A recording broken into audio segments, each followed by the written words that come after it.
નમસ્કાર મિત્રો, 12th બાયોલોજીની અંદર આગળનો ટોપિક છે એનો અભ્યાસ કરીએ. છેલ્લે આપણે છે એ વાત કરેલી હતી ડીએનએના સ્વયંજનનના ચીપિયા વિશે વાત કરેલી હતી કે જેને રેપ્લિકેશન ફોક તરીકે ઓળખતા હતા. ત્યારબાદના એની અંદર જરૂરી કાર્યપ્રણાલી અને ઉત્સેચકની વાત કરી હતી કે જેની અંદર છે એ ડીએનએ પોલિમરેઝ અને ડીએનએ લાઇગેઝ ઉત્સેચકની છે એ પણ વાત કરેલી હતી. ત્યારબાદ વાત કરી હતી ડીએનએનું સ્વયંજનન છે, તો સ્વયંજનનની દિશા આપણે કીધી હતી કે 5 પ્રાઇમથી 3 પ્રાઇમની અંદર શું થાય છે, ડીએનએના સ્વયંજનનની દિશા છે એ જોવા મળે છે. અને ત્યારબાદની બીજી શૃંખલા છે એ 3 પ્રાઇમ ટુ 5 પ્રાઇમ છે એ જોવા મળે છે. આ આપણે કોમન વાત છે એ છેલ્લે લેક્ચરમાં કરેલી હતી. આજે જે આપણે જોવાનું છે એ ટોપિકનું નામ છે એ પ્રત્યાંકન. પ્રત્યાંકન કયો, અનુલેખન કયો, અથવા તો એને ઇંગ્લિશમાં કહીશું તો ટ્રાન્સક્રિપ્શન. ટ્રાન્સક્રિપ્શન અથવા તો પ્રત્યાંકન. બરાબર. પ્રત્યાંકન છે એ સમજતા પહેલા આપણે સૌથી પહેલી એક પ્રણાલી છે એ જોઈ હતી જેને પ્રસ્થાપિત પ્રણાલી કહેવાય છે. સેન્ટ્રલ ડોગમાં છે આપણે જોયું હતું. આ જે છે એ ખાસ યાદ રાખવાનું હતું. મેં તમને ત્યારે પણ કીધું હતું કે તમારે આ ટોપિક છે એ આખું આનુવંશિકતાનો આણ્વીય આધાર છે એની અંદરનો મેઇન પોઈન્ટ છે એ આપણે ગણી શકીએ. એ પ્રક્રિયા જ આપણે ડિટેલમાં ભણવાની છે એવું મેં તમને ત્યારે પણ કીધેલું હતું. શું આવશે સૌથી પહેલાં તો કે ડીએનએ. ડીએનએમાંથી જ ડીએનએ બને છે એ પ્રક્રિયાને આપણે અહીંયા લખ્યું હતું. શું લખ્યું હતું? સ્વયંજનન. સ્વયંજનન એટલે શું? તો કે ડીએનએ છે એમાંથી ને શું બને છે? ડીએનએ બનવાની પ્રક્રિયા. ડીએનએ માંથી ડીએનએ બનવાની પ્રક્રિયાને શું કહેવાય? સ્વયંજનન અથવા તો રેપ્લિકેશન. બરાબર. આ બે શબ્દ તમારે યાદ રાખવાના છે. ત્યારબાદ ડીએનએ માંથી શું બનતું હતું? એમઆરએનએ. આપણે આરએનએ કહીએ કે એમઆરએનએ કહીએ. બરાબર. અત્યારે ડીએનએ માંથી આરએનએ બનવાની પ્રક્રિયાને શું કહેશું? પ્રત્યાંકન. બરાબર. પ્રત્યાંકન કયો કે ટ્રાન્સક્રિપ્શન કયો, બંને એક છે. તો આપણે પ્રત્યાંકન એટલે શું કહેશું? ડીએનએની માહિતી છે એ એમઆરએનએમાં બનવાની પ્રક્રિયાને એટલે કે એની કોપી કરવાની પ્રક્રિયાને શું કહેશું? પ્રત્યાંકન. અથવા તો સરળ અને સાદી રીતે આપણે સમજીએ તો પ્રત્યાંકન એટલે શું? ડીએનએમાંથી આરએનએ બનવાની પ્રક્રિયા. ક્લિયર? ડીએનએ માંથી ડીએનએ બનવાની પ્રક્રિયાને શું કહેવાય? સ્વયંજનન. ડીએનએ માંથી આરએનએ બનવાની પ્રક્રિયાને શું કહેશું? પ્રત્યાંકન. હજી ટોપિક આવે છે કે આ આરએનએ બન્યું તેની અંદરથી પ્રોટીન બનવાની પ્રક્રિયાને શું કહેવાય? ભાષાંતરણ. આપણે ભાષાંતર લખીએ છીએ એટલે ભાષાંતરણ. બરાબર. આ પ્રક્રિયા છે એ અત્યારે આપણે નથી જોવાની, પછીના ટોપિકમાં જોવાની છે એટલે અત્યારે આપણે આ પ્રક્રિયાને સ્ટોપ રાખીએ છીએ. અત્યારે આપણે શું સમજવાનું છે તો કે ડીએનએ એની જેવી જ કોપી કરે તો એને આપણે શું કહીએ છીએ? સ્વયંજનન કહીએ છીએ. જેની અંદરથી આપણને ખબર છે ડીએનએની એક શૃંખલામાંથી શું કરે છે? 2 બાર ડીએનએ છે નિર્માણ પામે છે. અહીંયા ડીએનએ માંથી આરએનએ બનવાની પ્રક્રિયાને પ્રત્યાંકન છે એ કહેશું. સૌથી પહેલા આપણે પ્રત્યાંકન કઈ રીતે થાય છે એ આપણે સમજીએ.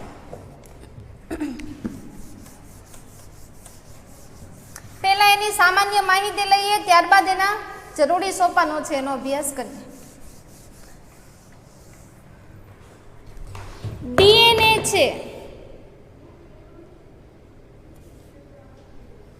એની અંદરની જે શૃંખલા છે એની વાત કરીએ. હવે જો ડીએનએ છે તો ડીએનએ છે એની સામી જે શૃંખલા છે એ શૃંખલા કેવી હોય છે? દાખલા તરીકે આપણને ખબર છે કે થાઇમિનની સામે શું જોડાય છે? એડેનિન જોડાય છે. પણ હવે અહીંયા ડીએનએ નું પ્રત્યાંકન કરવાનું છે તો આપણને એ ખ્યાલ છે કે આપણે ડીએનએ માંથી શું બનાવવાનું છે? તો કે આરએનએ બનાવવાનું છે. તો આપણને એ પણ ખ્યાલ છે કે ડીએનએ ની અંદર શું આવેલું છે? થાઇમિન આવેલું છે. થાઇમિનની સાથે શું જોડાય છે? યુરેસિલ. બરાબર. પણ અહીંયા આપણે આરએનએ બનાવવાનું છે તો અહીંયા થાઇમિન આવતો નથી, પણ યુરેસિલની સાથે શું જોડાય છે? એડેનિન જોડાય છે. એટલે અહીંયા આપણે પેલો મેઇન કન્સેપ્ટ એ યાદ રાખવાનો છે કે ડીએનએ છે તો એની અંદર થાઇમિન આવેલો છે, આરએનએ છે તો એની જગ્યાએ શું આવેલું છે? યુરાસિલ છે એ આવેલો છે. આટલું પહેલાં આપણને મેઇન કન્સેપ્ટ ક્લિયર હોવો જોઈએ. ત્યારબાદ આ આપણે ડીએનએની એક સ્ટ્રેન્ડ છે એ દોરેલી છે. આપણે અહીંયા છે એરો પેલો કરીએ. कई छे तो के 3' टू 5' छे। त्यारबादनी बीजी जे श्रृंखला छे ड्रॉ करीए तो ई शुं हशे तो के 3' टू 5', बराबर। बंने विरुद्ध ध्रुव छे ई गोठवायेला हशे એટલે કે વિરુદ્ધ પ્રાઇમ છે એ ગોઠવાયેલા હોય છે। હવે શું છે આ જે છે એ કેની શ્રૃંખલા છે ડીએનએ ની શ્રૃંખલા છે। હવે આની ઉપર આપણને ખબર છે તો એ હશે તો એની સામે શું હશે ટી હશે, ટી હશે તો એની સામે શું હશે એ હશે, સી હશે, જી, ફરીવાર ટી, એ, સી, જી, ટી, એ, સી। એની સામેના શું હશે સી છે તો એની સામે જી, જી છે તો સી, ટી છે તો એ છે તો ટી, સી છે તો ફરીવાર જી, જી છે તો સી, ટી છે તો એ છે તો ટી અને સી છે તો જી। આ આપણે ડીએનએ ની શ્રૃંખલાઓ છે એ ડ્રો કરી।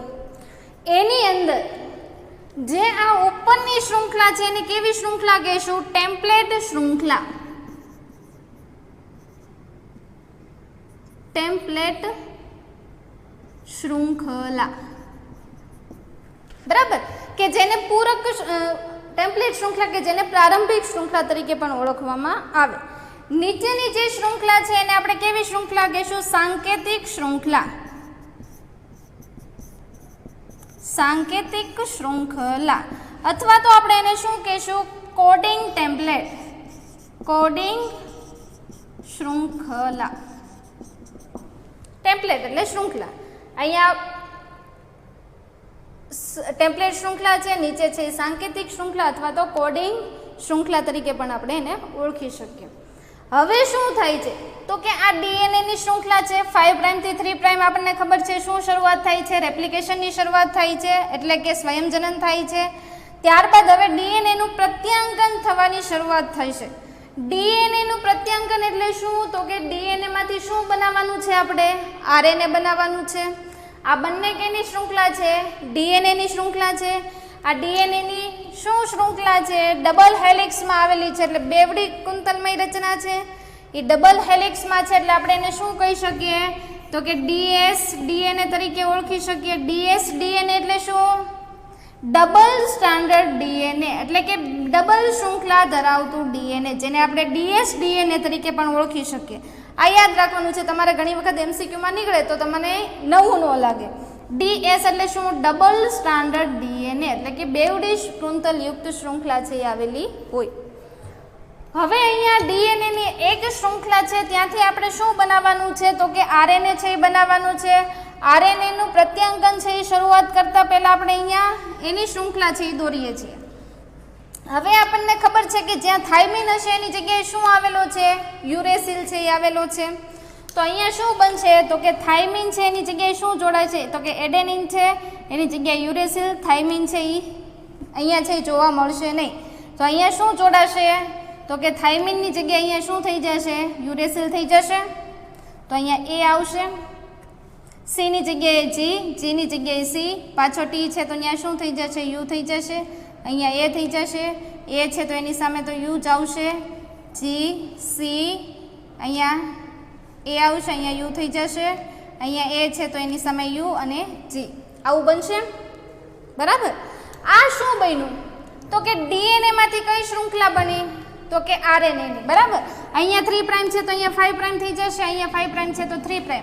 તો તમને એવું પૂછે કે પ્રત્યાંકનની દિશા કઈ છે એટલે કે ડીએનએ માંથી આરએનએ બનવાની દિશા કઈ છે તો અહીંયા જુઓ ડીએનએ માંથી આ આરએનએ ની શ્રૃંખલા બની તો એની રચના છે એ શું છે એની દિશા કઈ છે 5' થી 3'।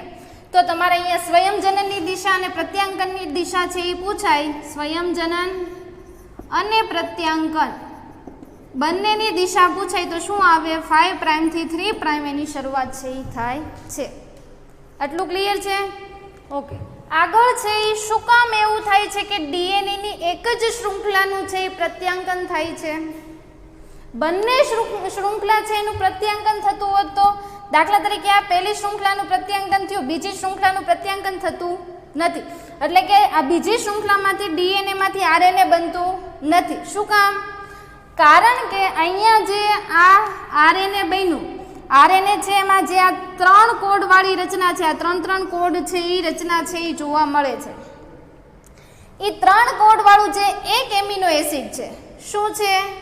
સાંકેતિક રચના છે. આપણે જનીન સંકેતો ભણશું ત્યારે વધારે ડિટેલમાં હું તમને કહીશ. આ 3 રચના વાળું એક એમિનો એસિડ છે. એસિડ. હવે આ એસિડ છે અને એની સામે દાખલા તરીકે અહીંયા આપણે લખીએ તો યુ, તો એની સામે AUC આવો સંકેત છે એ મળે છે. તો આ પણ એક એમિનો એસિડ થયું, અહીંયા એક એમિનો એસિડ થયું. તો બંને પેલું એમિનો એસિડ છે એ બંનેમાં જુદું જુદું બને છે. તો આગળની જનીનિક માહિતીની અંદર શું થઈ જાય છે? ગડબડ છે એ થઈ જાય છે. એટલા માટે અહીંયા માત્ર એક જ ડીએનએની શૃંખલાનું શું થાય છે? પ્રત્યાંકન થાય છે અને આરએનએ છે એ બને છે.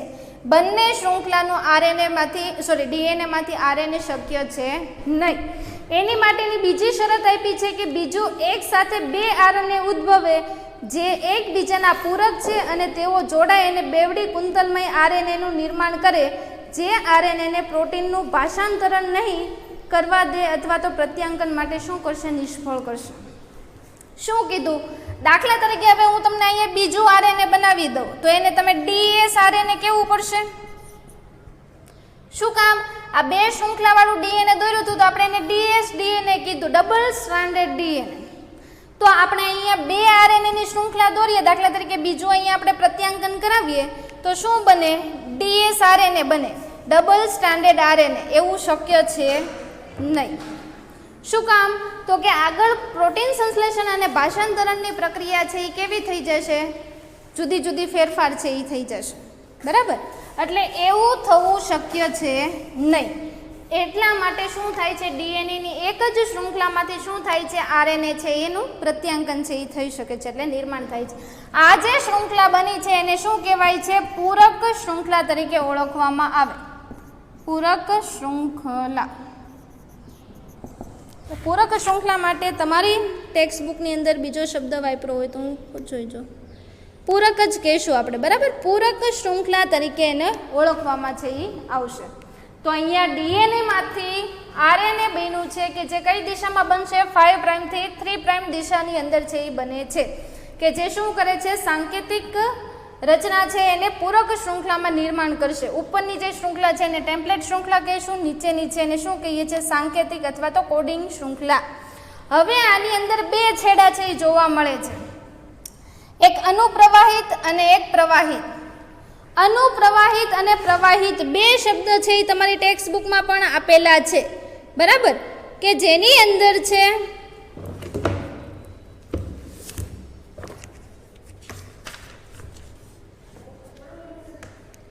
પ્રતિપ્રવાહ અને અનુપ્રવાહ. પ્રતિપ્રવાહ છે અને અનુપ્રવાહ છે. એની અંદર જે પ્રતિપ્રવાહ અને અનુપ્રવાહ છે એ જોવા મળે છે. જો પ્રવાહની દિશામાં હશે તો આપણે એને શું કહેશું? પ્રતિપ્રવાહ. અને એની વિરુદ્ધ દિશામાં હશે તો આપણે એને શું કહેશું? અહીંયા છે તમારે અનુ અને પ્રતિ છે એ વિરુદ્ધ દિશામાં છે. પ્રવાહની દિશામાં હશે તો આપણે એને શું કહેશું? અનુપ્રવાહ. પ્રવાહની વિરુદ્ધ દિશામાં હશે તો આપણે એને શું કહેશું? પ્રતિપ્રવાહ.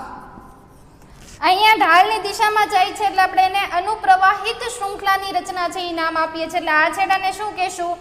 અનુપ્રવાહ અથવા તો ડાઉનસ્ટ્રીમ.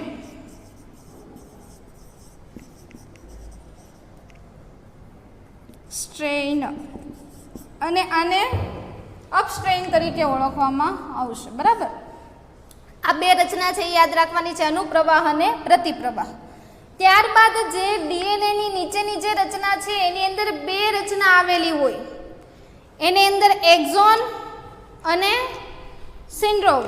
આવા 2 શબ્દ છે એ વાપરવામાં આવશે. એક્ઝોન કોને કહેવાય અને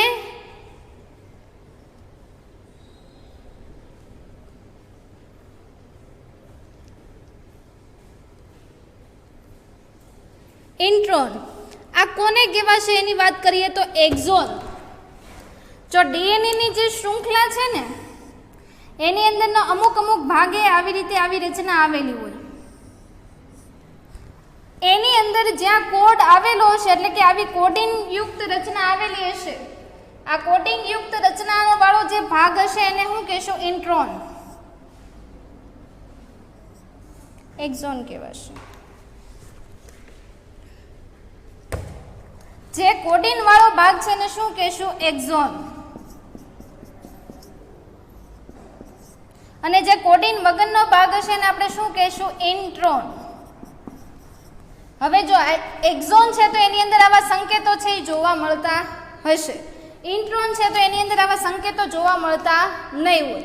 તો એક શું હશે? Intron, exon, exon, intron, exon, intron આવા ભાગ છે એ આ ડીએનએની શૃંખલાની અંદર જોવા મળતા હશે. એની અંદર જે સુકોષ કેન્દ્રીય કોષયુક્ત પ્રાણી હોય એની અંદર મોનોસ્ટ્રેન્ડ પ્રકારની રચના છે એ જોવા મળતી હોય, એટલે એનું ડીએનએ છે એ સતત રેપ્લિકેટેડ છે થતું હોય છે. જ્યારે આદિકોષ કેન્દ્રીય કોષની અંદર શું છે? આવું સર્પિલાકાર ડીએનએ આવેલું છે કે જેની અંદર ડીએનએના ટુકડા છે એ થઈ શકે છે, એટલે કે એની અંદર છે આ જે પ્રત્યાંગનની પ્રક્રિયા છે એ કેવી હોય છે? પોલીસ્ટ્રેન્ડ તરીકે ઓળખવામાં આવે છે. બરાબર. હવે આ ઇન્ટ્રોન અને એક્ઝોન છે તો એની અંદર આવી રચના છે ડીએનએની શૃંખલાની અંદર છે જોવા મળતી હોય છે. હવે આ આટલું છે પ્રત્યાંગનનો મેઇન બેઝ છે. હવે પ્રત્યાંગનના સોપાનો આપણે જોઈએ કે પ્રત્યાંગન છે એની અંદર મુખ્ય 3 ઘટકો છે એ ભાગ ભજવે છે. કયા 3 મુખ્ય સોપાનો?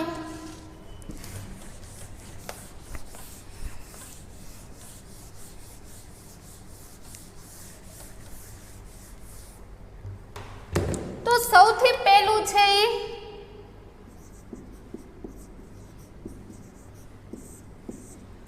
શું જરૂર પડે છે? તો કે પ્રમોટર. શું કીધું? પ્રમોટર. પ્રમોટર છે એ ક્યાં આવેલો હોય છે? તો કે જ્યાં ડીએનએની શૃંખલાનો શરૂઆતનો ભાગ છે ત્યાં શું આવેલું હશે? પ્રમોટર છે એ ગોઠવાયેલો હશે. કયા છેડા ઉપર ગોઠવાયેલો હશે? તો કે ડીએનએની શૃંખલાનો 3 પ્રાઇમનો છેડો અને આરએનએની શૃંખલાનો કયો? 5 પ્રાઇમનો છેડો આવશે. તો તમને એવું પૂછે કે ડીએનએની શૃંખલા છે એના કયા છેડામાં પ્રમોટર ગોઠવાયેલું હોય? તો 3 પ્રાઇમ. આરએનએની શૃંખલાની કયા નજીકના ભાગની અંદર પ્રમોટર ગોઠવાયેલું હોય? તો 5 પ્રાઇમ આવશે. બરાબર. આ યાદ રાખવાનું છે. પ્રમોટર કે જે શું કરે છે? તો કે પૂરક શૃંખલા એટલે કે પ્રત્યાંકન કરવાની શરૂઆત કરવાનું કામ કોણ કરે છે? પ્રમોટર. ક્લિયર? ત્યારબાદ શું છે? તો કે જે અંતનો ભાગ છે, છેડાનો ભાગ છે ત્યાં શું આવેલું હોય? તો કે સમાપક, ટર્મિનલ. સમાપક કયો કે ટર્મિનલ કયો? અહીંયા સમાપક. શું કાર્ય કરે છે? પ્રક્રિયાનો અંત એટલે કે સમાપ્ત કરવાનું કાર્ય છે એ કરશે. બરાબર. કે જેને ટર્મિનલ તરીકે આપણે ઓળખીએ છીએ. તો ટર્મિનલ છે ડીએનએના છેડાના કયા ભાગ ઉપર આવેલો છે? 5 પ્રાઇમ ઉપર. આરએનએના છેડાની નજીકમાં 3 પ્રાઇમ ઉપર છે ગોઠવાયેલો છે. આગળનો ભાગ છે એને શું કહેશું? પ્રમોટર કહેશું. પાછળનો જે ભાગ છે એને શું કહેશું? સમાપક. તો બીજું સોપાન શું છે? સમાપક. આપણે અહીંયા ત્રીજું સોપાન છે એ લખીએ છીએ સમાપક. ત્યારબાદ વચ્ચેનું જે સોપાન છે, પરિબળ છે એ કયું છે? તો કે આ આટલો ભાગ છે એને શું કહેવાય? કે ત્યાં શું આવેલું છે? તો કે ત્યાં અંદર છે એ શું આવેલા છે? જનીન આવેલા છે. કે જનીનને જેને શું કહેશું? બંધારણીય જનીન તરીકે ઓળખવામાં આવે છે, કે જેને સ્ટ્રક્ચરલ જીન તરીકે ઓળખીએ છીએ. શું આવેલું છે? બંધારણીય જનીન. બરાબર. જુઓ, સૌથી પહેલું ડીએનએના ઉપરનું જ્યાં પ્રત્યાંકનની શરૂઆત થાય છે એ ભાગને શું કહીએ છીએ? પ્રમોટર. ત્યારબાદની જે ડીએનએ ઉપર જે જનીનો ગોઠવાયેલા છે એને શું કહીએ છીએ? આપણે બંધારણીય જનીન કહીશું. પ્રત્યાંકનનો જે સમાપ્તિનો ભાગ છે એને આપણે શું કહીશું? સમાપક કહીશું. બરાબર. આટલું 3 ક્લિયર સોપાનું. હવે આ પ્રત્યાંકન કરવા માટે ચોક્કસ ઉત્સેચક છે એ જરૂરી છે. શું જશે? ઉત્સેચક. તો એ ઉત્સેચક છે એ ક્યાં આવેલો હશે? તો કે પ્રમોટરની નજીકની અંદર આ ઉત્સેચક છે એ ગોઠવાયેલો હશે. કે જે ઉત્સેચકને આપણે શું કહેશું? તો કે આરએનએ પોલિમરેઝ. આરએનએ પોલિમરેઝ કયો, અથવા તો શું કહેશો? તો કે ડીએનએ આધારિત આરએનએ પોલિમરેઝ. RNA polymerase. જો આ ખાસ યાદ રાખવાનું છે, પ્રત્યાંકન માટેનો ઉત્સેચક કયો છે? આરએનએ પોલિમરેઝ લખેલું હોય તો એ સાચું પડે, અથવા તો શું કહી શકો, ડીએનએ આધારિત આરએનએ પોલિમરેઝ, એટલે ડીએનએ ની શૃંખલાનું પૂરક શૃંખલામાં રૂપાંતર એટલે કે પ્રત્યાંકન કરે છે, એટલે ડીએનએ આધારિત આરએનએ પોલિમરેઝ. ડીએનએ માંથી શું બનાવે છે, આરએનએ બનાવે છે, એટલે અહીંયા શું શબ્દ વાપરો, ડીએનએ આધારિત આરએનએ પોલિમરેઝ. ઇંગ્લિશમાં તમે કહો તો ડીએનએ ડિપેન્ડન્ટ આરએનએ પોલિમરેઝ. સમજાય છે? અથવા તો તમે આને શું કહી શકો, તો કે આ પ્રક્રિયાને આપણે ઇંગ્લિશમાં શું કહીએ છીએ, ટ્રાન્સક્રિપ્શન. એટલે આની માટેનો જે ઉત્સેચક છે તમે એને ટ્રાન્સક્રિપ્ટેઝ પણ કહી શકશો, ટ્રાન્સક્રિપ્ટેઝ.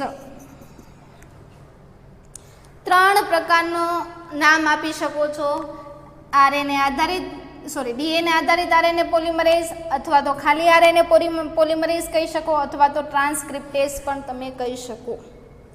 ત્યાંથી શું થાય છે, તો કે ડીએનએ માંથી આરએનએ બનવાની શરૂઆત થાય છે, એટલે પ્રત્યાંકનની પ્રક્રિયા છે એ શરૂ થાય છે. તો તમને એમસીક્યુ પૂછાય કે પ્રત્યાંકનની પ્રક્રિયા શરૂઆત કરતો ઉત્સેચક કયો છે? 3 ઓપ્શન આપેલા છે, ડીએનએ આધારિત આરએનએ પોલિમરેઝ કે ટ્રાન્સક્રિપ્ટેઝ. 3 એક જ છે, આપેલા તમામ પણ આવી શકે. બરાબર, આ તમારે કન્સેપ્ટ યાદ રાખવાનો છે. ત્યારબાદ આ પ્રમોટર છે, આવું તમને ખાલી માહિતી આપું છું, આપણે આગળના ટોપિકમાં ભણવાનું આવશે. આ જે પ્રમોટર છે એનાથી આગળના ભાગમાં શું આવેલું હોય, તો કે નિયામક જનીન આવેલું હોય. શું? નિયામક જનીન. આ નિયામક જનીનથી 10 આવા જનીન આવેલા હોય, ત્યારબાદ શું ગોઠવાયેલું હોય, પ્રમોટર છે એ ગોઠવાયેલું હોય. આ નિયામક જનીન શું કરે છે, ડીએનએ માંથી આરએનએ બનાવવાનું શું કરે છે, નિયમનની પ્રક્રિયા છે એ કરે છે. બરાબર, એ આપણે જ્યારે આવશે ત્યારે જોશું. અત્યારે આપણે મેઇન આમાં શું જોઈએ પ્રત્યાંકનની અંદર, ફરીવાર એક વખત રિપીટ કરું છું, યાદ રાખજો. ડીએનએ માંથી આરએનએ બનવાની પ્રક્રિયાને આપણે શું કહીએ છીએ, પ્રત્યાંકન. ડીએનએ માંથી ડીએનએ બનવું તો શું કીધું, સ્વયંજનન. પણ ડીએનએ માંથી આરએનએ બનવાની પ્રક્રિયાને શું કહેશું, પ્રત્યાંકન. આ પહેલો પોઈન્ટ એમસીક્યુ ખાસ પૂછાશે, તમારે યાદ રાખવાનો છે.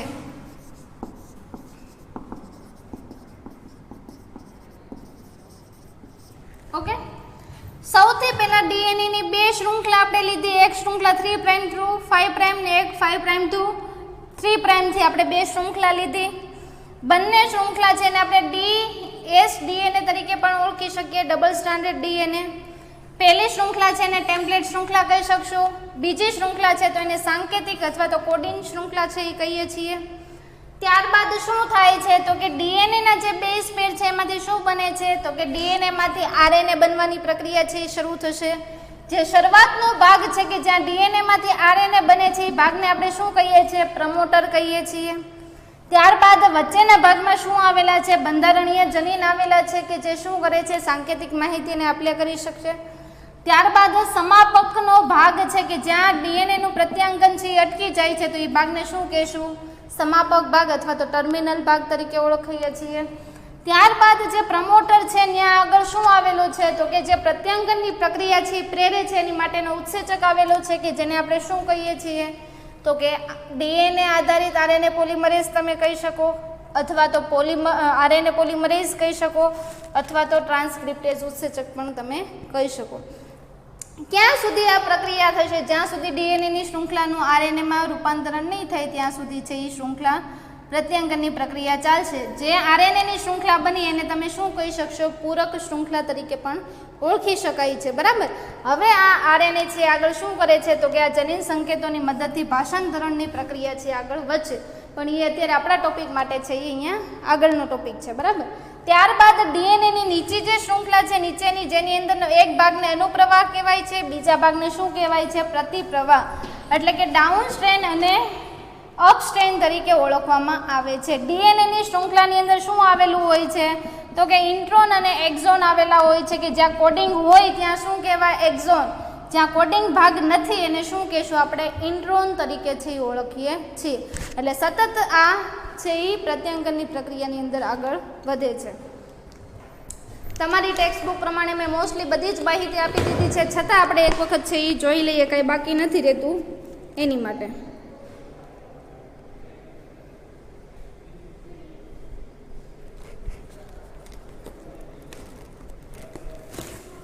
ઓકે, કોડિંગ નોન કોડિંગ બંને શૃંખલા કહી દીધી. 3 પ્રાઇમ ટુ 5 પ્રાઇમ એ પણ આપણે વાત કરી નાખી. સમાપક કોડિંગની શૃંખલા 3 પ્રાઇમ છેડા પર હોય છે કે જેની અંદર પ્રત્યાંકનની પ્રક્રિયાનું શું થાય છે? સમાપન. જો અહીંયા શું કીધું છે? છેલ્લી લાઈન સમાપક છે કેટલામાં પ્રાઇમ ઉપર હોય છે? તો કે આરએનએની કેટલામી શૃંખલાની અંદર હોય છે? 3 પ્રાઇમ શૃંખલાની અંદર, કે જ્યાં શું થાય છે? સમાપન થવાની શક્યતા છે એ રહે છે. અહીંયા તમે આવું ડ્રો કરી શકો. આ બોક્સ મેં અવળું કર્યું છે, અવળું કરી શકો, બરાબર? એટલે શું કે છે? સમાપક પ્રક્રિયા ક્યાં આવેલી છે? 3 પ્રાઇમના છેડા ઉપર. કોના? આરએનએના. ડીએનએ નું કીધું હોય તો કયો પ્રાઇમ આવશે? 5 પ્રાઇમ ગોઠવેલી હોય છે. તેનાથી વધુ પ્રમોટર પ્રતિપ્રવાહ અને અનુપ્રવાહ તરફ નિયામક અનુક્રમ હોય છે. હવે એ તો મેં તમને પહેલા સમજાવી દીધું કે અનુપ્રવાહથી શું હોય છે? પ્રતિપ્રવાહ તરફ છે એ આખો છે એ પ્રવાહ છે એ જતો હોય છે અને નિયમન છે એ થતું હોય છે, કે જેને ડાઉનસ્ટ્રીમ અથવા તો અપસ્ટ્રીમ તરીકે ઓળખવામાં આવે છે. આ આટલું છે એ તમારે ડીએનએનું પ્રત્યાંકન છે એ યાદ રાખવાનું છે, બરાબર?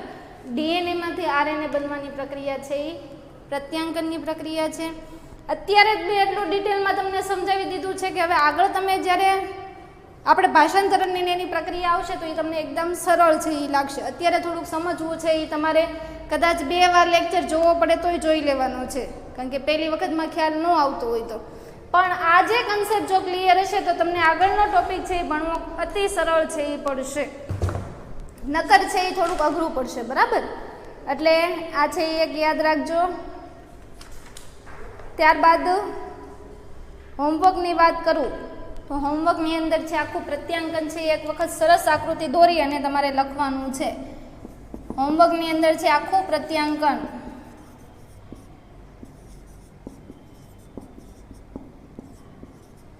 એક વખત છે એ આકૃતિ ડ્રો કરી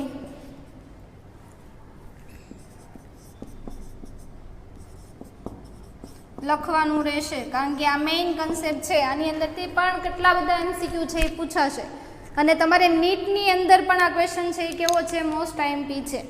આની અંદર નીટમાંથી એકાદો ક્વેશ્ચન હોય ને હોય જ, એટલે તમારે ખાસ છે એ આ ટોપિક છે એ કરવાનું રહેશે, બરાબર? ઓકે, આજના લેક્ચર માટે આ પ્રત્યાંકન છે એટલું રાખીએ. આગળનો ટોપિક છે હવે નેક્સ્ટ લેક્ચરની અંદર જોશું, પણ તમારે આ લેક્ચર છે એ 2 વખત જોવાનું છે. અને આ કન્સેપ્ટ છે કોને શું કહેવાય નહીં ખાલી મગજમાં બેસી જશે ને તોય તમને આગળ છે એ ક્લિયર થશે. કોને શું કહેવાય નામકરણ સાથે તમને આકૃતિ યાદ રહેશે તોય તે તમને આગળ છે એ ખ્યાલ આવશે. હવે ઘણી વખત આવો MCQ છે એ પૂછાતો હોય છે, એક હું તમને કહી દઉં.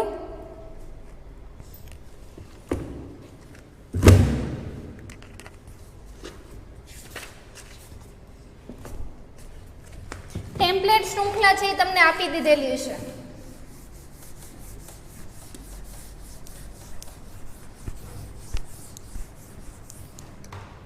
દાખલા તરીકે તમને ટેમ્પલેટ શૃંખલા છે આવી આપેલી છે ATCGA.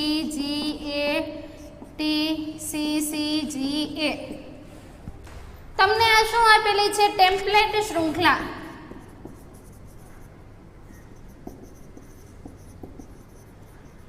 MCQ માટે તમને કહું છું, તમને એમ કે ટેમ્પલેટ શૃંખલાનું સાંકેતિક શૃંખલામાં નિરૂપણ કરો. ટેમ્પલેટ શૃંખલાનું સાંકેતિક શૃંખલાની અંદર તમારે શું કરવાનું છે? નિરૂપણ કરવાનું છે. અહીંયા આપણે ઉપર દોરીથી ડીએનએની કઈ શૃંખલા છે? ટેમ્પલેટ. આ નીચે દોરી કઈ છે? સાંકેતિક શૃંખલા છે. અહીંયા એ હતું તો અહીંયા આપણે શું લખ્યું? યુ હતું તો એ, જી હતું તો સી હતું તો જી. આ શું કામ લખેલું છે? આપણે ખાલી ડીએનએની શૃંખલાની વાત કરીએ છીએ, આરએનએની વાત અત્યારે નથી કરતા.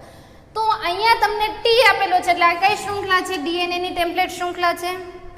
આની અંદરથી તમારે સાંકેતિક શૃંખલામાં નિરૂપણ કરવાનું છે, એટલે એની સામે શું આવે? ટી. ટીની સામે એ, સીની સામે જી, જીની સામે સી, એની સામે ટી, એ, જી, સી અને ટી. આ જે શૃંખલા બની કઈ બની? સાંકેતિક શૃંખલા અથવા તો કોડિંગ શૃંખલા. તો તમને MCQમાં 4 ઓપ્શન આપ્યા હોય આવા જુદા જુદા, કે A, U, C, G આને રિલેટેડ જે કંઈ આવતા હોય એ આપ્યા હોય 4 ઓપ્શન, તો તમને ખબર હોવી જોઈએ કે કોની સામે શું આવે છે. ટેમ્પલેટ શૃંખલા છે તો એની સામે સાંકેતિક શૃંખલા છે એ કઈ આવે? સમજાય છે? અથવા તો આવો કોડ આપી દીધો હોય તમને ATC, આવો કોડ આપ્યો છે આનું સાંકેતિક અથવા તો કોડિંગમાં અથવા તો ડીકોડિંગની અંદર તમે ફેરવો અથવા તો સાંકેતિક ભાગમાં ફેરવો, રૂપાંતરણ કરો તો તમારે શું આવે છે? TSG. આવું તમારે બનાવવાનું છે. પણ એમસીક્યુમાં આવડે એ માટે મેઇન કન્સેપ્ટ છે આ ક્લિયર હોવો જોઈએ. જો આ આવડતું હશે તો તમને આ સમજવું કેવું બનશે? સરળ છે એ બનશે. બાકી એમસીક્યુ છે આમાંથી સેજ પણ અઘરા ન લાગે. શું કામ? કારણ કે આ ટોપિક તમે વ્યવસ્થિત સમજાવો તો. આને રિલેટેડ તમારા મટીરિયલ હોય તો ભલે, ન હોય તો જૂનું પડ્યું હોય તો એમાંથી સોલ્વ કરજો. કેવા ટાઈપના એમસીક્યુ પૂછાય છે ચેપ્ટર પૂરું થશે ત્યારે હું તમને 10-15 એમસીક્યુ આને રિલેટેડ સોલ્વ કરાવીશ. પણ અત્યારે તમારે આમાંથી છે એક વખત પસાર થવાનું છે અને આને રિલેટેડ એમસીક્યુ છે એ સોલ્વ કરવા પડશે. તો જ તમે આના એમસીક્યુ છે એ સોલ્વ કરી શકશો. બરાબર? ઓકે, આજના લેક્ચર માટે એટલું કાફી છે. Thank you.